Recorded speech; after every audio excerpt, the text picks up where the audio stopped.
গাড়ি হারিয়ে ফেলেন তাদের মেলা কর্তৃপক্ষ করে গাড়ি নেবে না।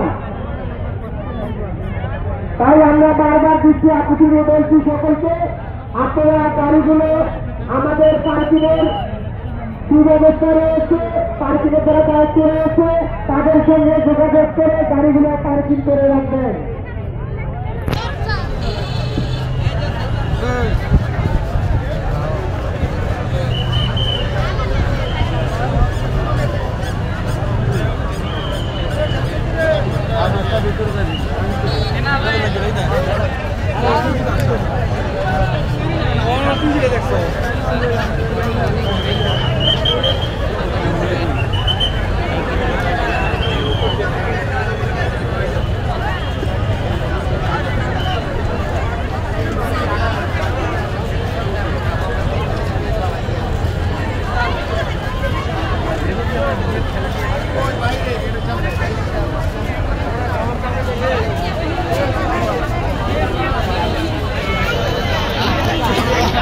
লাগে